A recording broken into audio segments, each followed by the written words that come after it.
You stand at the threshold of a new year, and you have a choice. Either you take responsibility for your life, or life will impose its own consequences upon you.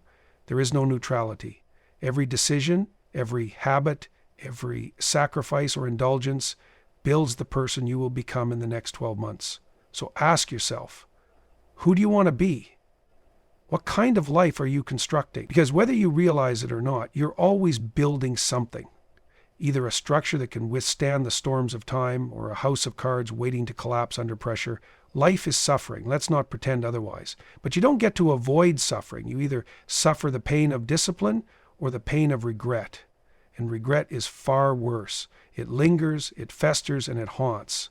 So if you're waiting for the perfect moment to act, stop. There is no perfect moment. The best time to start was yesterday. The next best time is now. Clean up your room, literally and metaphorically. Organize your mind, your surroundings, your relationships. Take responsibility for everything you can. If your life is chaotic, start with the smallest thing you can fix and do it today. Speak the truth, even when it's difficult, even when it costs you something. Lies, especially the ones you tell yourself, are like termites in the foundation of your character. Eventually everything collapses, and for heaven's sake, stop playing the victim. The world isn't fair, you already know that, but sitting in self-pity changes nothing. Face reality, adapt, and move forward. The alternative is stagnation, and stagnation is slow decay. Become competent in something, in anything. Mastery breeds confidence, and confidence builds resilience. If you don't believe in yourself, it's probably because you haven't given yourself a reason to. Do the hard work, outwork the person you were yesterday. Be disciplined.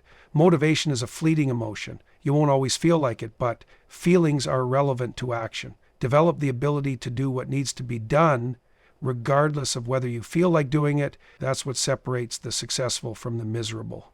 And finally, aim higher than you think is reasonable. Set a vision so compelling that it pulls you forward even when things get difficult. You need something worth struggling for, worth sacrificing for. Without it, you will drift. So listen to this every day. Let it remind you, because 2025 will pass whether you improve or not. But if you choose discipline, responsibility, and truth, you will not be the same person when 2026 arrives. It's up to you. Taking responsibility means recognizing fully and without excuse that your life is in your hands. It's easy, far too easy, to blame external forces for your situation. Your upbringing, your genetics, your circumstances, the economy, the government, or the people around you. And sure, all of those things play a role. But if you spend your time focusing on what you can't control, you will never improve what you can. The moment you decide that your life is your responsibility, you gain power. You stop waiting for someone else to fix things and you start doing it yourself. It starts with brutal honesty. If your life isn't what you want it to be, look at it objectively. What have you done or failed to do that has led you here? What habits, decisions, or mindsets are holding you back? That's not an easy process, and it's not comfortable, but discomfort is often the price of growth. Most people would rather remain in a miserable but familiar place than step into the unknown and take ownership of their future. Responsibility is heavy. It means that when things go wrong, you don't get to deflect or make excuses.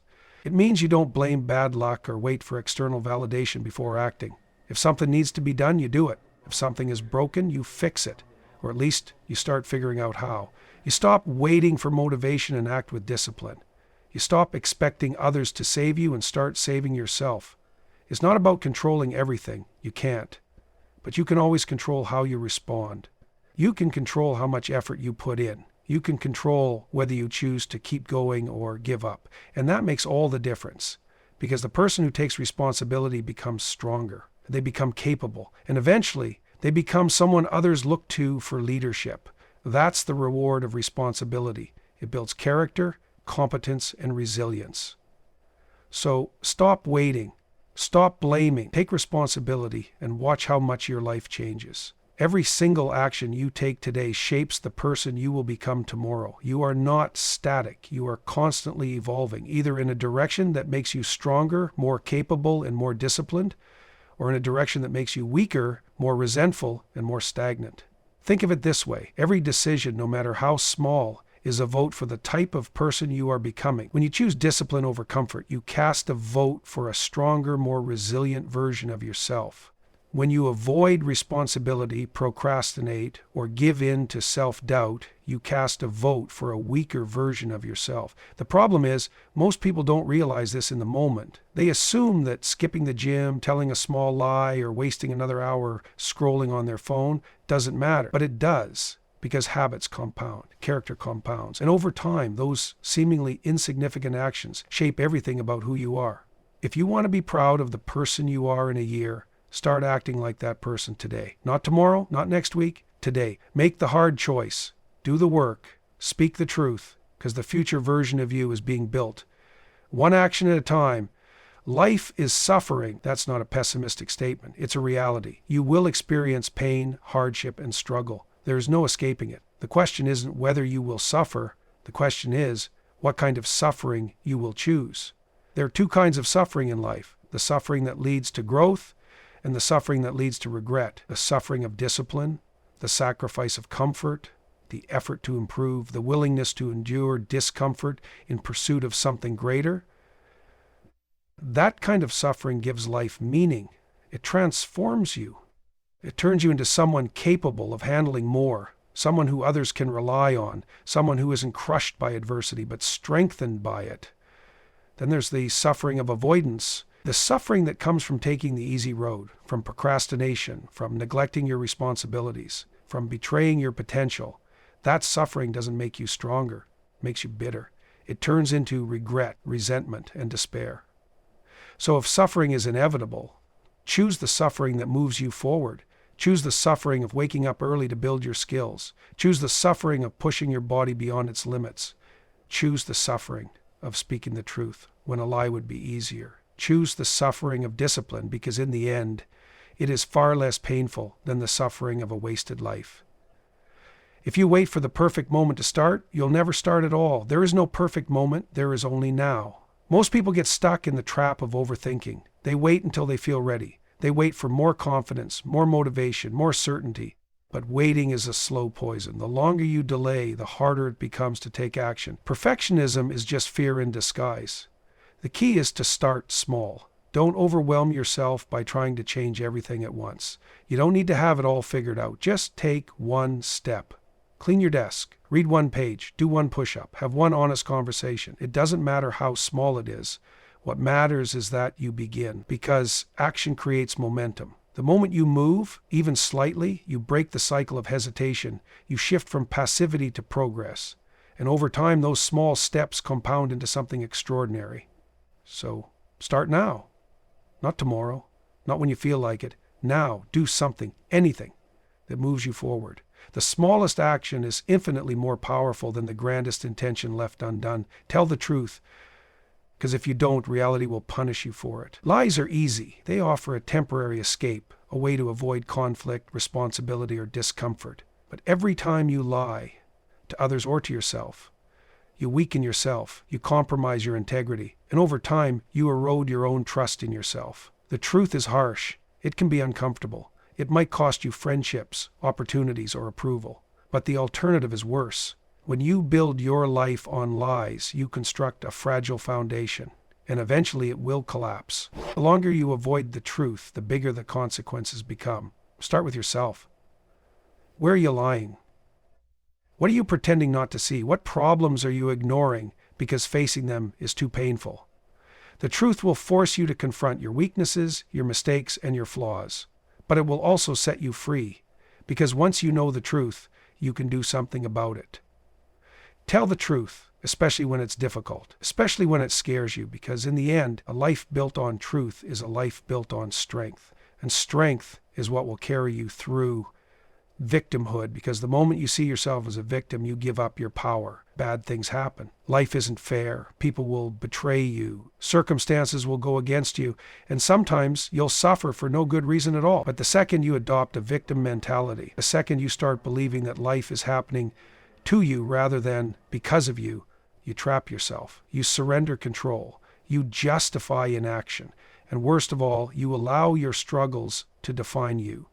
Being a victim might earn you sympathy, but it won't make you stronger. It won't solve your problems. It won't build you into the kind of person who can handle the weight of life, and life will demand strength from you. So what's the alternative? Take responsibility for everything you can control.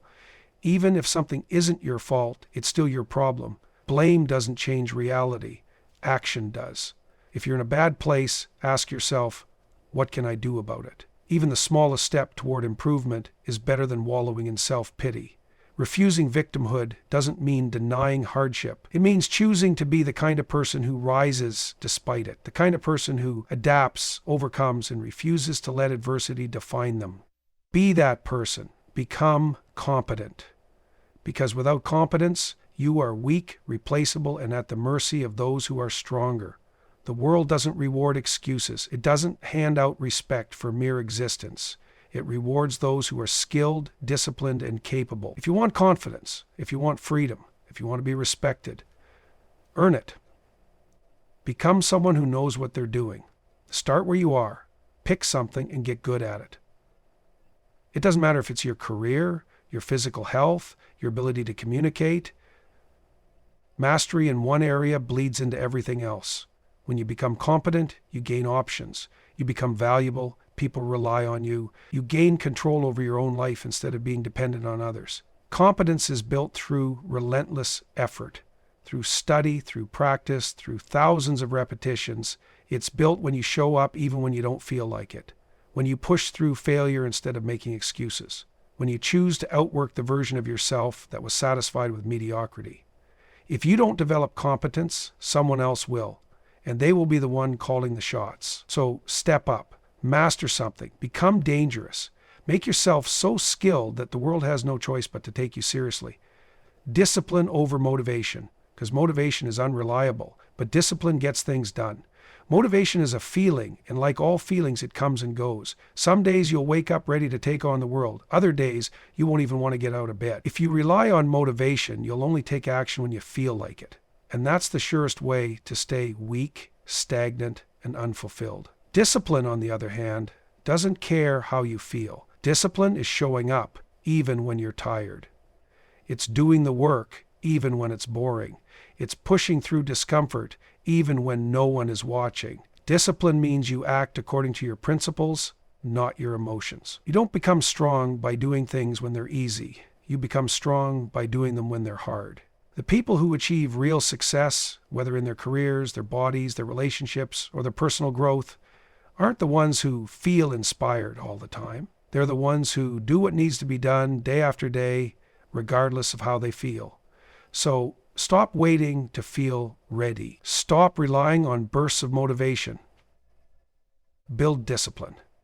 Because discipline is what will carry you forward when motivation fades. And it will fade. But if you have discipline, it won't matter. You'll keep moving forward anyway. Set ambitious goals. Because without a destination, you will drift. If you don't aim at something, you will hit nothing. Most people live without direction. They wake up, go through the motions, and wonder why they feel lost, frustrated, and unfulfilled. A life without purpose is suffering without meaning. And nothing eats away at the soul more than knowing you are capable of more but settling for less. So set a goal. A big one. A goal that challenges you, that excites you, that forces you to grow into someone stronger just to reach it. Your goal should make you a little afraid, because that fear means you're aiming at something worth pursuing. But here's the key. Don't just dream. Act. Break your goal into pieces. Define what needs to be done today to move one step closer. Discipline yourself to stay the course even when progress is slow. And don't aim too low just because it's comfortable. If you set your sights too small, you'll never push yourself hard enough to see what you're truly capable of. Set a vision so compelling that you have no choice but to rise to meet it. Aim high. Struggle towards something meaningful. Because if you don't choose a goal, life will choose one for you, and you may not like where it leads. Listen daily and take action is useless. You can listen to every motivational speech, read every book, and fill your mind with all the right ideas, but if you don't act, nothing changes. Too many people consume information as if learning alone will transform their lives. It won't. Action is what creates change. You don't need more inspiration. You need discipline. You need consistency. You need to take what you hear, what you know, and apply it every single day. Listen to this daily. not just to feel motivated, but to remind yourself of what needs to be done. Then go do it. Even if you don't feel ready, even if you're tired, even if you doubt yourself. Small, consistent actions build momentum, and momentum builds transformation. 2025 will pass no matter what. Make sure you're not the same person at the end of it. Take responsibility, build discipline, set ambitious goals, choose meaningful suffering. Start now, because nothing changes unless you do. Ending speech. Make 2025 the year you transform. Time will pass whether you take action or not. The question is, who will you be at the end of it? Will you be stronger, wiser, more disciplined? Or will you be stuck in the same patterns, making the same excuses, living the same unfulfilled life? The choice is yours. No one is coming to save you. No one is going to hand you discipline, success, or self-respect.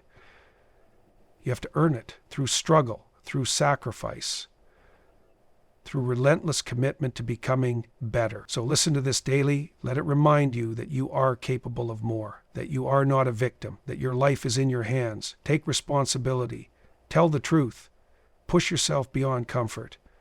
Refuse to settle for mediocrity, because 2025 is not just another year. It's your opportunity to become someone unrecognizable from who you are today, but only if you decide to make it happen. So stand up, get moving, and don't stop until you become the person you were meant to be.